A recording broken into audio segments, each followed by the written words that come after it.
Hey guys, President Biden is delivering a remark on the economy inflation. Let's listen.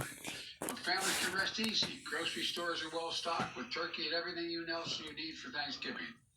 And the major retailers I mentioned have confirmed that their shelves will be well stocked in stores this holiday season.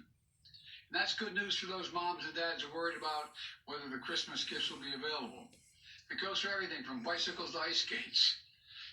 Today, though, I want to address another challenge that families are facing, and the one I think they're most focused on right now: high gas prices. This is a problem, not just here in the United States, but around the world. The price of gasoline has reached record levels recently in Europe and in Asia. In France, at the end of last month, it reached about $7 per gallon. In Japan, it's about $5.50 per gallon, the highest it's been in years. Of course, it's always painful when gas prices spike. Today, the price of gas in America on average is $3.40 a gallon. In California, it's much higher. The impact is real, but the fact is we faced even worse spikes before. Just in the last decade, we saw it in 2012 when the price of gasoline hit $3.90. We saw it in 2014 when it hit $3.69. And as recently as 2019, we saw it surpass $3 in many places. The fact is, we always get through those spikes, but we're going to get through this one as well, and hopefully faster. But it doesn't mean we should just stand by idly and wait for prices to drop on their own. Instead, we're taking action. The big part of the reason Americans are facing high gas prices is because oil-producing countries and large companies have not ramped up the supply of oil quickly enough to meet the demand. And the smaller supply means higher prices globally for oil. To address these issues, I got on the phone with leaders from other countries grappling with this challenge to try to find ways to lower oil prices and ultimately to the price you pay at the pump. So today I'm announcing that the largest ever release from the U.S. Strategic Petroleum Reserve to help provide the supply we need as we recover from this pandemic. In addition, I brought together other nations to contribute to the solution. India, Japan, the Republic of Korea, and the United Kingdom have agreed to release additional oil from their reserves, and China may do more as well. This coordinated action will help us deal with the lack of supply, which in turn helps ease prices. The bottom line: today we're launching a major effort to moderate the price of oil, an effort that will span the globe in its reach and ultimately reach your corner gas station, God willing. I've worked hard these past few weeks in calls and meetings with foreign leaders, policymakers, to put together the building blocks for today's global announcement. And while our combined actions will not solve the problem of high gas prices overnight, it will make a difference. It will take time, but before long, you should see the price of gas drop where you fill up your tank. And in the longer term, we will reduce our reliance on oil as we shift to clean energy. But right now, I will do what needs to be done to reduce the price you pay at the pump. From the middle class and working families that are spending much too much and it's a strain, and you're the reason I was sent here to look out for you. There's another issue that I will be addressing as well. Because the fact is, the price of oil was already dropping prior to this announcement, and many suggest in anticipation of the announcement.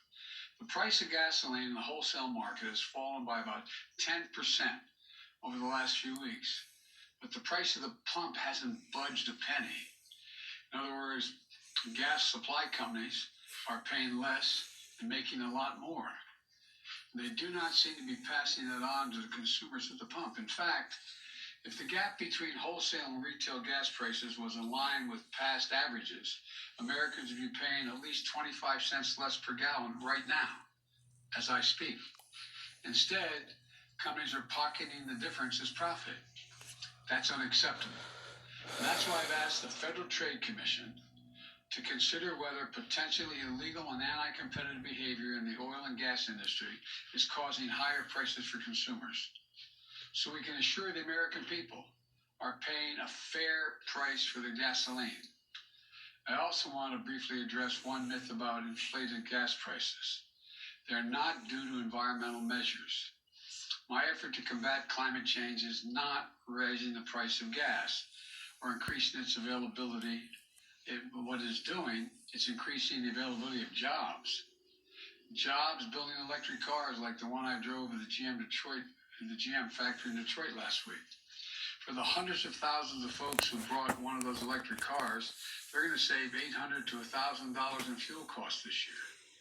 And we're going to put those savings within reach of more Americans and create jobs installing solar panels, batteries, electric heat pumps, jobs making those clean power generating devices. And by the way, deploying these technologies for each home where they're installed is going to save folks an additional hundreds of dollars in energy costs every year. Let's do that. Let's beat climate change. Yeah. More extensive innovation and opportunities. We can make our economy and consumers less vulnerable to these sorts of price spikes when we do that. And finally, even as we meet to work out this challenge, it's important to maintain perspective about where our economy stands today. The fact is, America has a lot to be proud of. We're experiencing the strongest economic recovery in the world. Even after accounting for inflation, our economy is bigger and our families have more money in their pockets than they did before the pandemic. And America is the only major economy in the world that can say that. It's testament to the grit and determination of the American people, as well as our unique approach to this recovery and our focus on rebuilding our economy from the bottom up and the middle out, not the top down. Because of that approach, we're the only leading economy in the world where household income and the economy as a whole are stronger than they were before the pandemic hit. Let me close with this. This Thanksgiving, we have so much to be grateful for. Vaccines that are effective, safe, and free. Promising new treatments, providing for hope that we can bring an end to the worst tragedies And of it's this almost crisis. Thanksgiving this Record Thursday, job Father. growth, the strongest recovery in the world, and most of all, the chance to be together again with the people we love on Thanksgiving.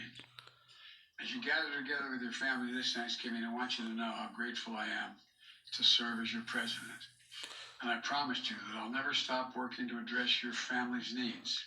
It And won't together stop we're going to working. confront challenges that we face them. We're going to face them honestly.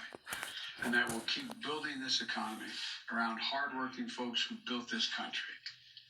Happy Thanksgiving. God bless you, and may God protect our troops. And I'm heading to a food kitchen to serve meals right now.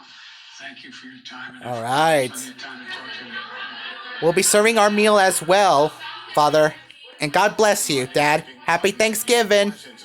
And if you guys like this video, please make sure you subscribe, and we'll be hearing the verdict of the trial of Ahmaud Arbery today, I hope. So make sure you subscribe, drop a like, and comment below, and make sure you also follow me on Twitter and turn on notifications so you never miss the video. See you later, everyone.